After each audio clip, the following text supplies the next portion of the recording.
morning, YouTube. Claire here, with the reggae on, would you believe? Alexa, stop a minute.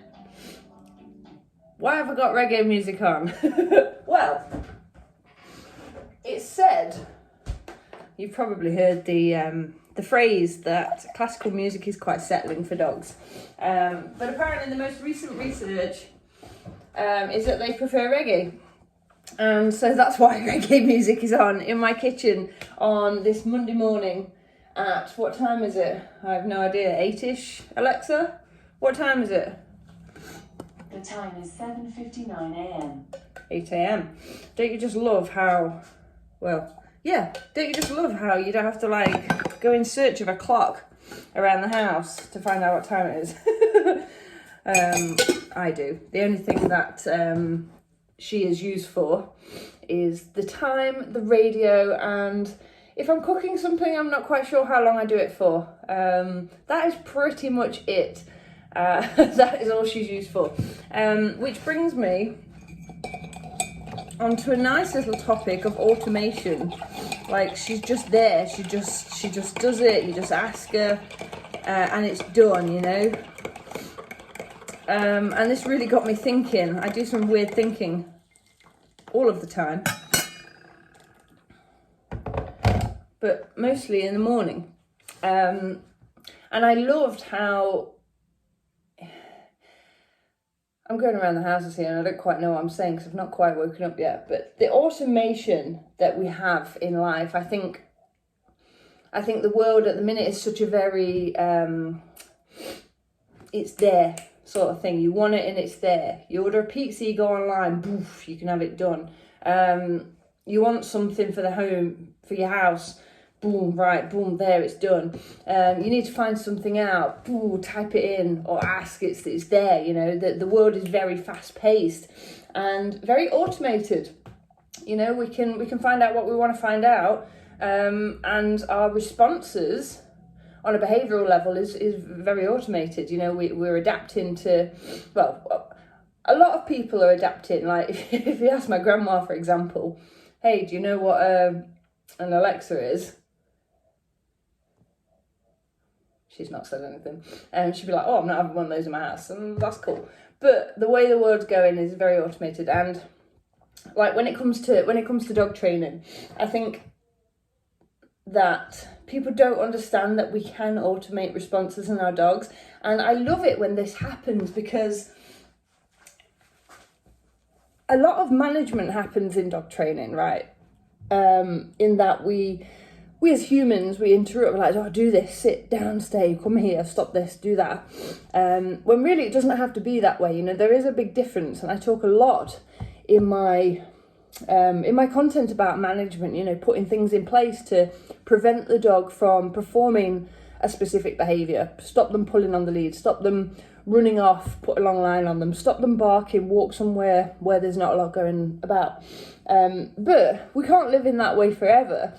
And really, the end goal is to get the dog doing what it is that we want them to do automatically.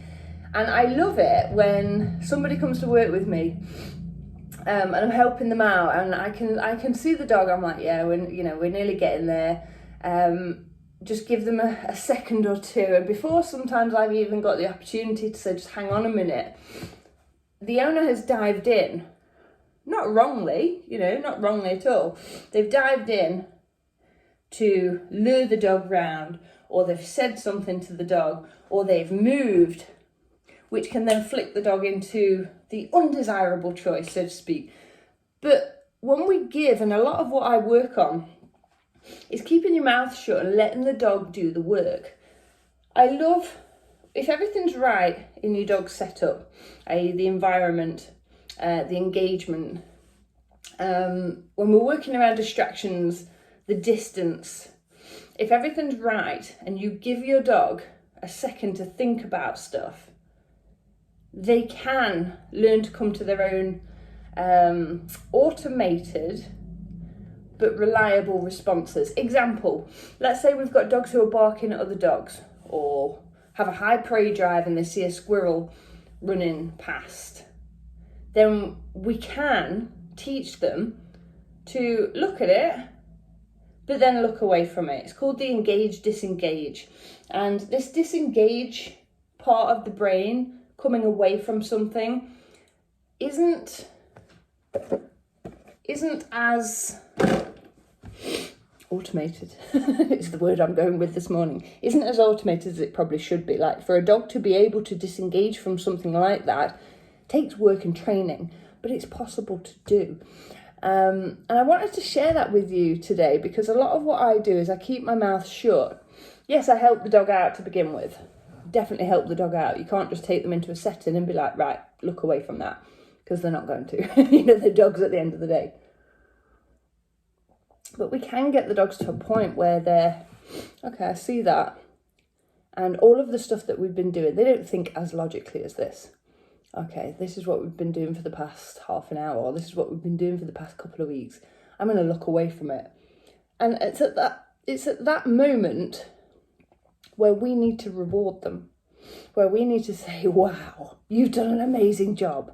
Here, have a handful of treats. Here, have your special walking toy. Here, go and have a sniff at this patch of grass, or whatever it is that your reinforcement is getting that, capturing that and rewarding it. Because when a dog, the reason I work like I work is because when a dog makes a choice on their own and then gets rewarded for it, a choice that we want to see more of, it's such a powerful way of learning. It really is. It's the dog will remember it a lot more and hopefully offer it a lot more when they've come to that conclusion themselves. Like I say, we tend to like jump in and try and control the situation quite a lot, when really, if we just gave them a second to process things, it would be a hell of a lot better all around, basically. Now, obviously, there are a few things that can go wrong with this. I've had many wrong setups. I've made many mistakes, putting my dog into situations that they're perhaps not ready for. And I've learned a lot in terms of like body movement. So especially with Hunter, who's down here snoring, cuddling up to Digger, I quickly realised that when I was letting him have a look and he got stuck, if I went forward just a tiny little bit, boom, it would like send him up into a barking fit, basically. Just that one movement. Like sometimes it could just even be like that. And it was here where I went to see a phenomenal trainer down in Dorset, who specialises in German Shepherds. And it was here that she really taught me a lot about my own body language and how he wasn't doing anything wrong at all. It was all my errors. I'd done a lot of puppy classes and puppy training where we're luring and we're kind of teaching new behaviours from scratch. Like I delved into the behavioural world, obviously with Digger, but it was really with Hunter where I learned more about how I move and how I influenced his behaviour. Because if you've got a German Shepherd especially, you'll know how like they just don't miss a trick, do they? They don't miss anything. Like, boo, what's that? Boo, that shouldn't be there. Boo, like I heard something. So I guess today's lesson is to give your dog the opportunity to think about stuff. Like I said earlier, you've got to make sure that things are right in terms that the distance is right and that you've actually taught them what it is that you want them to do first. But I tell you, a simple exercise you can try, and not all of them will do it, but the majority will, is if you just ask them to sit or lie down just once and then just wait. Don't stare at them in the face. If you're going to ask them to sit, look at their bum. If you're going to ask them to lie down, look at the floor. Not all of them will do it. Depends how you trained it prior to this. But try it, test it, and see what happens. And when you've done that, come back to here. Let me know in the comments. There will be some people that be like, Claire, I stood there for ages and nothing happened. There's information, right? Well, they clearly didn't understand the behaviour.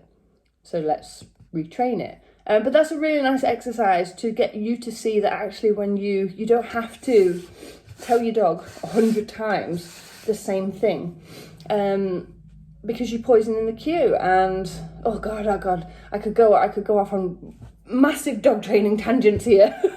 Go and try that, see how you get on. Let's see if we can start automating choices as well. That isn't a classic example of an automated choice. You are asking the dog to do something, but instead of asking them 10 times, just ask them once.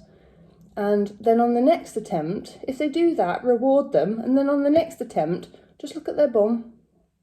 See if they offer you the sit again. See if they offer you the down again, just by how you're moving and how you're acting.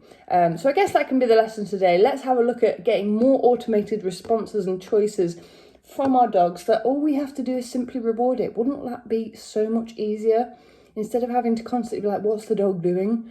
If we built them up to a point where they go, hey, there's a dog over there, but I'm going to look back at my mummy, because then I get a treat. Wouldn't that be so much easier? I think so.